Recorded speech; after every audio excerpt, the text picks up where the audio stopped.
thầy. Lớp mi.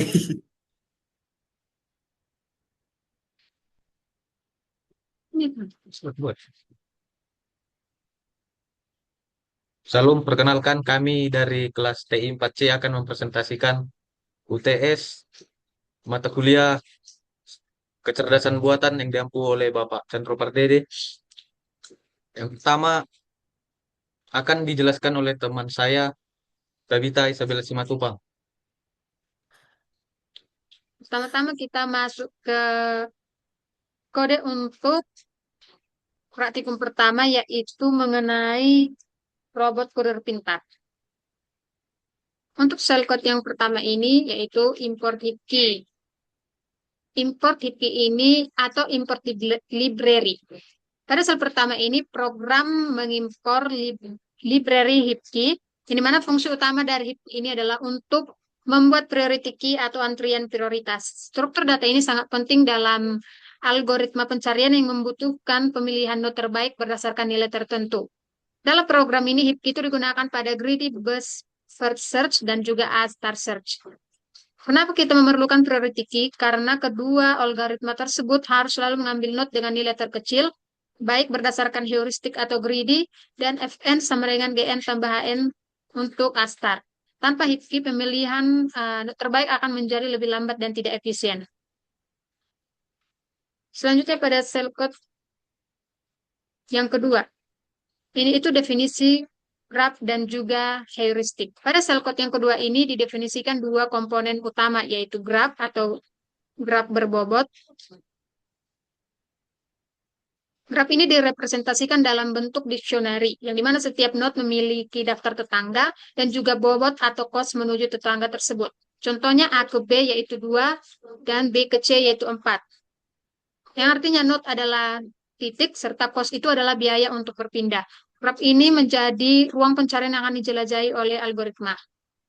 Dan pada kode yang di bawah ini itu adalah heuristiknya. Heuristik ini adalah nilai perkiraan jarak dari suatu node menuju goal. Nilai heuristik itu semakin kecil maka akan semakin dekat ke tujuan dan node goal memiliki heuristik sama dengan 0.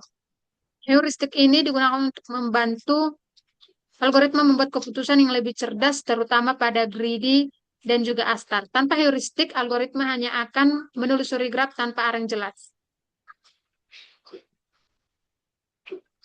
Pada cell code yang ketiga, sel code yang ketiga ini yaitu implementasi BFS atau Bird First Search. Pada sel ini diimplementasikan algoritma BFS. Konsep utama BFS ini yaitu menjelajah graf secara melebar atau level per level menggunakan struktur data key atau dengan prinsip FIFO atau first in, first out. Cara kerja dari BFS ini yaitu dengan memasukkan node awal ke dalam key. Node pertama dalam key akan diambil dan semua tetangganya dimasukkan ke dalam key serta proses diulang sampai goal itu ditemukan. Program ini juga menyimpan path atau jalur yang dilalui, total cost, node yang sudah dieksplorasi. Dan karakteristik BFS ini itu menjamin menemukan solusi dengan jumlah langkah paling sedikit, tapi tidak mempertimbangkan bobot saat memilih jalur, jadi belum tentu menghasilkan total cost minimum. Dalam konteks graf berbobot seperti ini, BFS bisa saja memilih jalur yang lebih mahal karena hanya melihat urutan level.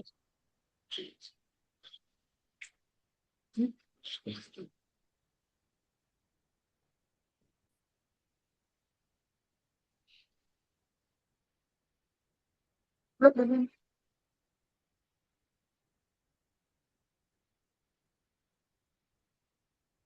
selanjutnya pada cell code yang keempat, yaitu implementasi di FS atau Depth First Search, yang dimana pada sel ini diimplementasikan di FS, dan konsep utama di FS itu adalah menjelajah sedalam mungkin terlebih dahulu dengan menggunakan struktur data stack dan atau LIFO. Cara kerjanya yaitu node awal dimasukkan ke stack, node paling atas diambil, salah satu tetangganya langsung dijelajahi, terus masuk ke dalam sampai mentok dan baru mundur jika tidak ada pilihan. DFS bisa menemukan solusi lebih cepat dibanding BFS dalam beberapa kasus, namun kelemahannya itu tidak menjamin solusi optimal, bisa masuk jalur panjang yang salah, sangat tergantung urutan tetangga, dan program tetap menyimpan jalur, total cost, dan juga node yang dieksplorasi.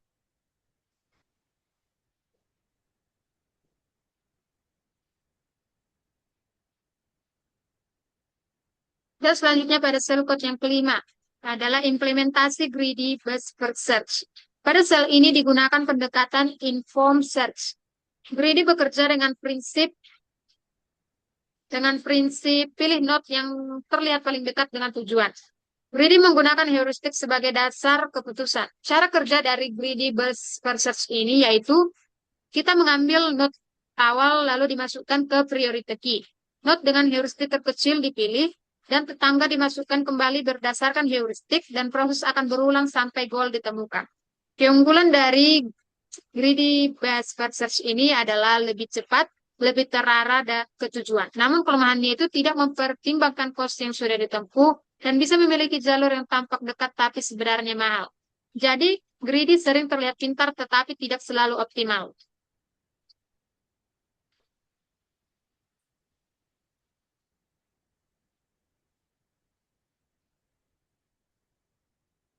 Selanjutnya pada sel code yang keenam yaitu implementasi A-star search. A-star adalah pengembangan dari greedy. Jika greedy itu hanya melihat HN, A-star ini melihat Fn sama dengan Gn tambah HN. Di mana Gn itu adalah biaya dari start ke node saat ini dan HN adalah estimasi ke goal. Cara kerja dari A-star ini adalah yang pertama node awal dimasukkan ke priority key. Node dengan nilai F terkecil dipilih dan tetangga dihitung. G menjadi baru dan F baru. Lalu dimasukkan ke dalam queue dan proses berulang sampai goal ditemukan. Keunggulan dari Astar ini adalah mempertimbangkan biaya nyata, mempertimbangkan estimasi masa depan, dan jika heuristik admissible, Astar itu menjamin solusi optimal. Dalam program ini, Astar biasanya menghasilkan jalur terbaik, cost minimum, dan juga eksplorasi lebih efisien dibandingkan BFS.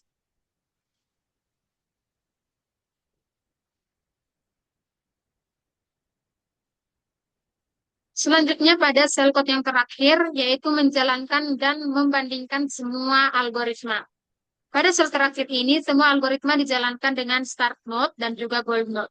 Kemudian hasilnya akan ditampilkan, di mana jalur akan ditemukan, total cost, dan jumlah node yang dieksplorasi. Tujuan sel ini adalah untuk membandingkan performa, melihat perbedaan hasil, dan menganalisis efisiensi masing-masing metode. Berikut adalah hasil dari eksplorasi. Bisa kita lihat pada algoritma BFS, jalur ada A, B, D, sampai G, dan juga G. Total cost-nya 9 dengan node explorernya adalah 7 node. Untuk algoritma BFS, jalurnya A ke B, ke D, dan ke G. Total cost-nya ada 9 dan node explorernya ada 4 node. Selanjutnya ada algoritma greedy dengan jalur A ke C, C ke F, dan F ke G. Dengan total cost ada 10. Dan node explorernya ada 4 node. Dan selanjutnya yang terakhir ada algoritma Astar dengan jalur A ke B, B ke D, dan D ke B dengan total cost 9 dan node explore-nya ada 5 node. Selanjutnya kita akan melihat yang harus dianalisis pada praktikum pertama ini. Yang pertama, mengapa BFS bisa lebih buruk dari Astar?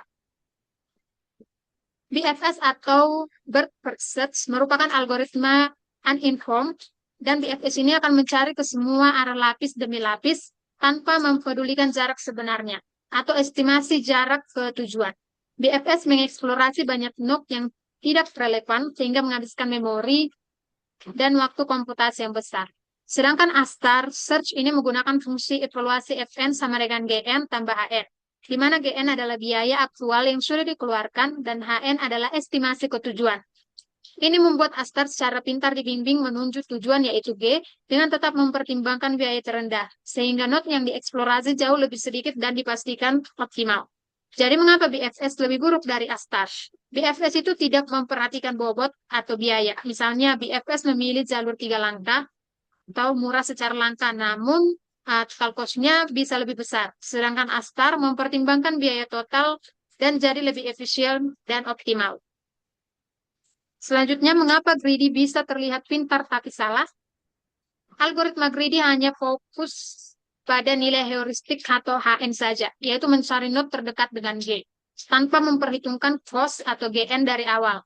Kasus pada graf ini, saat berada di node A, greedy akan melihat tetangganya yaitu B dengan HB sama dengan 6 dan C dengan HC sama dengan 5. Karena 5 lebih kecil dari 6, greedy akan memilih C karena terlihat lebih dekat ke G secara heuristik. Akibatnya, greedy akan membentuk jalur A, C, F, G dengan total cost sebesar 10. Padahal jika kita melewati G seperti yang dilakukan oleh Astar, jalurnya adalah A ke B, ke D dan G dengan total cost yang lebih hemat yaitu 9. Itulah mengapa Greedy terlihat pintar di awal namun salah dalam menentukan rute termurah secara keseluruhan.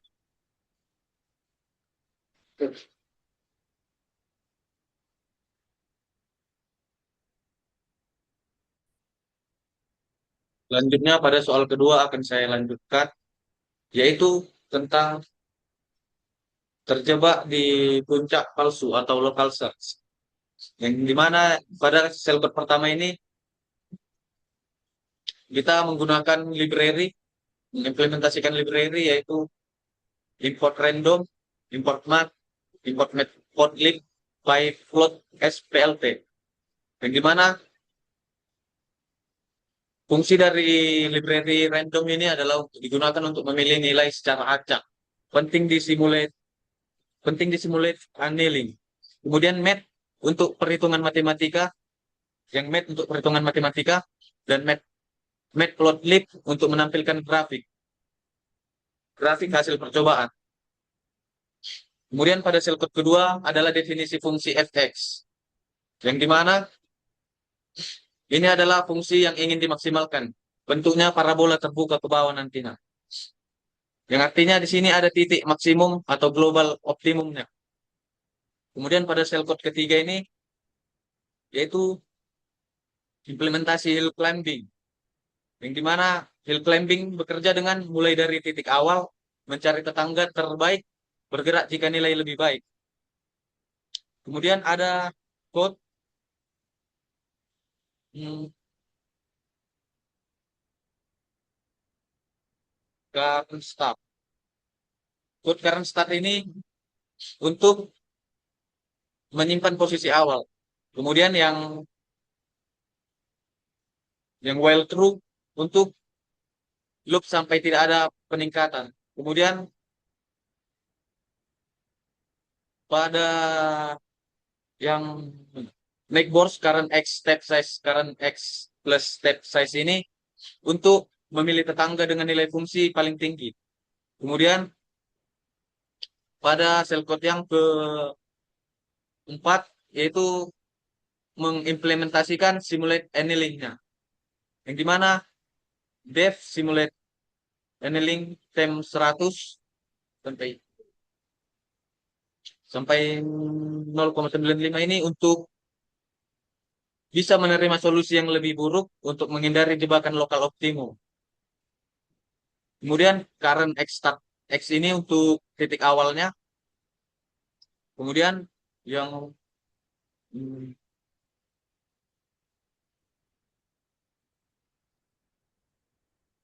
yang while temp.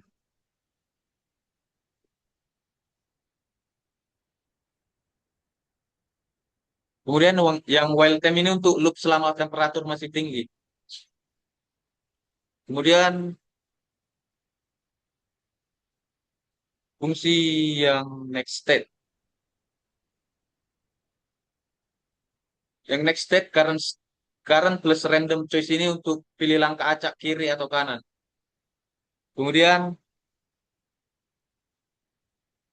delta E neckbore val minus current val ini untuk menghitung perubahan nilai. Kemudian hmm, if delta E lebih besar dari 0 ini untuk if delta E lebih besar dari 0 ini untuk jika lebih baik langsung diterima. Yang else ini yaitu untuk jika lebih buruk masih bisa diterima dengan probabilitas. Probabilitas dihitung dengan fungsi eksponensial. Ini yang membuat SA bisa turun dulu baru naik. Kemudian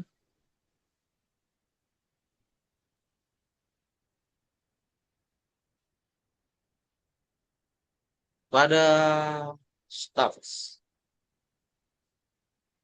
Kemudian kita masuk pada eksperimen dengan tiga titik awal yang dimana startingnya itu poinnya dari min 8, 0, dan 8. Yang dimana pada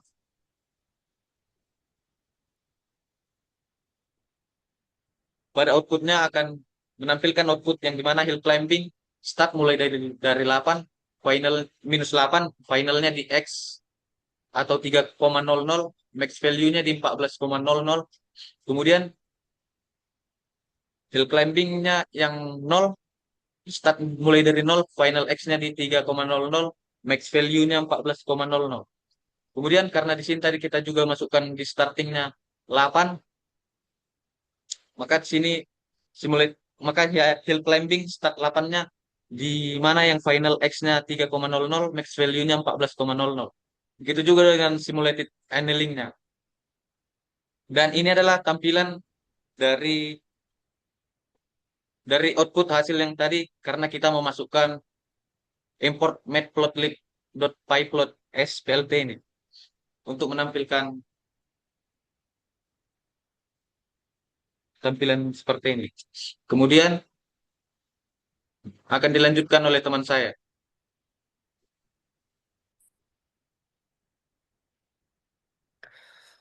Oke, saya akan melanjutkan atau menjelaskan soal ketiga yaitu adversarial search atau AI versus AI. Oke, di bagian ini mendefinisikan array 3912. Di bagian ini memiliki parameter array, indeks kiri dan indeks kanan, penanda giliran pemain, dan variabel untuk menghitung jumlah node. Di bawah dan di bawah fungsi ini, saya menambahkan nodes eval 0 plus sama dengan 1 untuk menghitung berapa banyak nodes yang dikunjungi selama proses. Oke, dan untuk sel kedua ini adalah inti dari algoritma minimax. Minimax. Pertama ada kondisi base, yaitu jika left, right, maka tidak ada angka tersisa, sehingga fungsi mengembalikan nol. Dan jika giliran max, saya mencoba mengambil angka dari kiri dan kanan. Nilai tersebut ditambah ke skor, kemudian dipilih nilai maksimum. Sedangkan jika giliran min juga mencoba kiri dan kanan, tapi tidak menambah skor ke max dan memilih nilai minimum karena min berusaha meminimalkan keuntungan max. Dan penjelasan untuk sel ketiga, pada bagian ini saya mengimplementasikan alpha beta pruning sebagai optimasi minimax. Perbedaan adalah adanya parameter tambahan yaitu alpha dan beta. Jika giliran max, saya mencari nilai maksimum, kemudian memperbaiki nilai alpha. Jika kondisi jika kondisi beta alpha terpenuhi, maka dilakukan pruning, yaitu menghentikan pencarian pada cabang tersebut. Hal yang sama juga berlaku untuk min, tetapi menggunakan nilai beta dan mencari nilai minimum. Dengan ini, beberapa cabang tidak perlu dihitung sehingga lebih efisien. Dan untuk sel ke sel keempat, pada bagian ini, pada bagian terakhir ini, saya menjalankan kedua algoritma yaitu minimax dan alpha beta. Saya juga menyimpan node yang dievaluasi untuk membandingkan efisiensi keduanya. Selanjutnya, saya menentukan langkah pertama terbaik dengan mencoba dua kemungkinan, yaitu mengambil dari kiri atau dari kanan. Kemudian saya membandingkan hasilnya dan memilih skor terlebih dahulu. Terakhir, hasil yang ditampilkan yaitu adalah ini, hasil adversarial search, skor mini optimal max atau minimax adalah 11, jumlah node minimax adalah 31, skor optimal max atau alpha beta adalah 11, jumlah node alpha beta adalah 30. Langkah optimal pertama max yaitu ambing ujung kanan 2. Sekian dari hasil pengerjaan saya. Terima kasih. Sekian dari hasil presentasi kelompok kami. Terima kasih.